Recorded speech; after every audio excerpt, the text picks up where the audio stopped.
Bonjour et bienvenue à tous pour une nouvelle émission de la Cité Viternet Web TV consacrée cette fois-ci au dépérissement de la Syrah.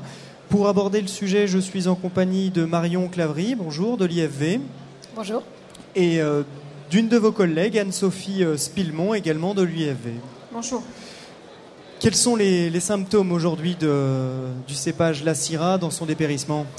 Alors le dépérissement de la Syrah, il se caractérise par deux choses. Ce qui va attirer l'œil des viticulteurs notamment, ça va être le rougissement foliaire qui apparaît à l'automne. Il peut apparaître un petit peu plus tôt en début d'été, mais plus globalement c'est à l'automne. Mais c'est pas ça en fait qui va permettre d'identifier qu'on est bien en présence de ce syndrome, c'est la présence de crevasses au niveau du point de greffe. Donc il faut se pencher, il faut regarder un petit peu, enlever l'écorce, et c'est vraiment ces crevasses qui permettent de savoir qu'on est bien en présence de dépérissement de la Syrah. Donc sachant qu'ensuite ça peut se manifester par la mort des souches. On parle d'un effet clone important. Est-ce que vous pouvez nous en dire un petit peu plus ? Oui, alors l'effet clone, c'est un des résultats majeurs qu'on a pu obtenir. Effectivement, dans les clones qui étaient précédemment agréés, donc il y avait 16 clones qui étaient jusqu'à présent agréés, on a pu noter une différence de sensibilité très importante entre ces clones de Syrah, avec 3 clones qui sont très très peu sensibles, donc c'est les clones 470, 524 et 747, qui montrent très peu de symptômes de crevasse et bien sûr très peu de mortalité. Et ensuite, on a le 471 qui est un petit peu moins bien, et après on a toute une gamme de clones qui présentent des sensibilités différentes. Il faut savoir que les 7 clones les plus sensibles sont maintenant radiés, donc ils ne seront plus diffusés.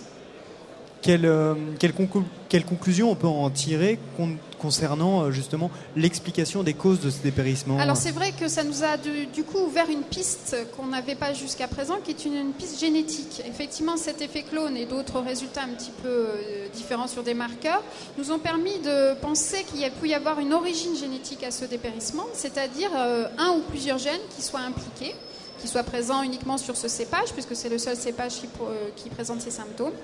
Et donc on a initié des recherches qui sont assez récentes pour pouvoir répondre à cette question et valider cette hypothèse. Quelles autres explications vous avez soit écartées, soit identifiées ? Alors dans les autres hypothèses, les hypothèses qui étaient plus anciennes, il y avait notamment la piste pathologique, parce qu'effectivement les crevasses qu'on peut voir au niveau du point de greffe se rapprochent de certains types de symptômes qui sont induits par un autre virus, qui est le virus des cannelures, qui ne se manifeste pas au même niveau. Et donc c'est vrai que la piste pathologique et notamment la piste virale avait été une des premières hypothèses. Mais actuellement, toutes les études qui ont pu être faites vont dans le sens d'une non-implication d'un agent pathogène, et notamment on a pu écarter l'implication des champignons, des bactéries, des phytoplasmes. Donc phytoplasme, ça produit ce qu'on appelle des jaunisses, de pas mal de virus qui ont pu être écartés, et de plus petits virus qui s'appellent des sortes de petits virus qui s'appellent des viroïdes. Donc ça et le fait qu'on est sur des essais de transmission, c'est-à-dire qu'on a essayé de transmettre ce syndrome à d'autres cépages, on n'a jamais pu le transmettre au niveau greffage à d'autres cépages. Tout ceci fait qu'actuellement, l'hypothèse pathologique semble vraiment tomber. En fait, ça ne semble pas être une origine pathologique, en tout cas en cause unique au dépérissement. Donc c'est pour ça qu'on est plus vraiment sur une hypothèse génétique. Le mode de greffage n'est pas remis en cause alors ? Alors c'est vrai qu'aussi le mode de greffage, ça avait été une des premières hypothèses, parce que les syndromes sont apparus un petit peu de façon concomitante avec le changement du mode de greffage. Donc au moment où on est passé de la greffe un petit peu anglaise à la greffe en oméga notamment.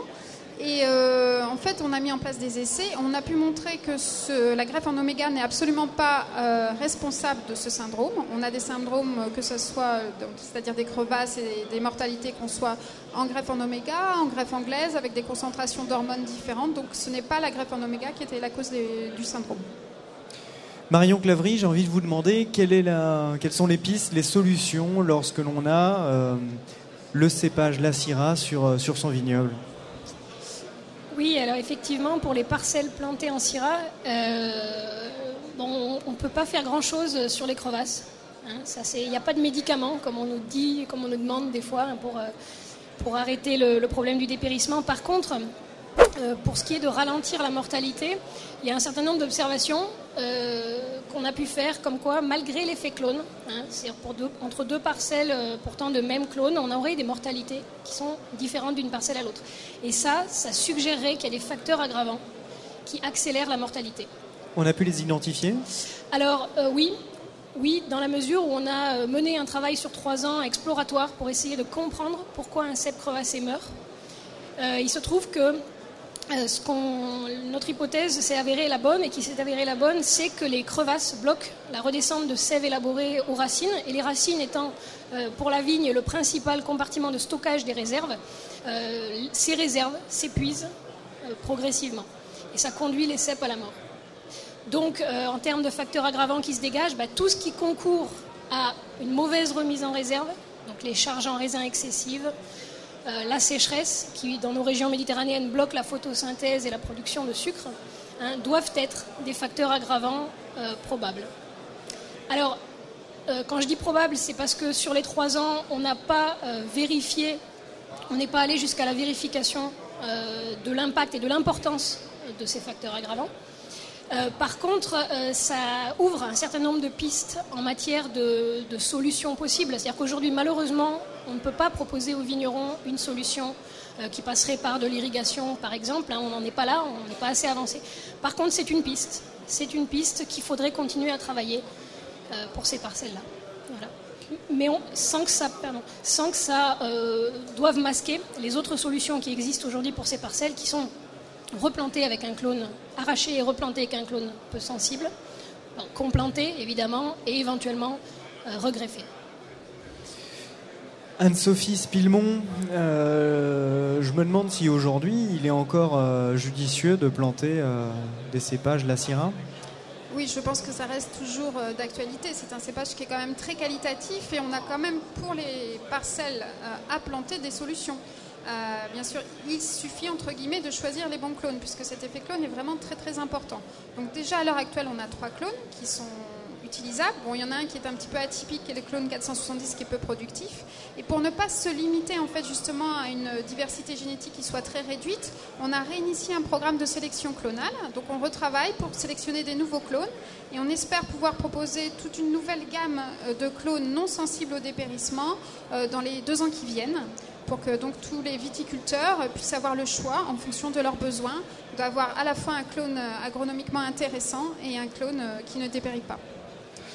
Anne-Sophie Spillemont, Marion Clavry, je vous remercie et je vous souhaite bon courage dans vos futurs travaux de recherche. Merci à vous.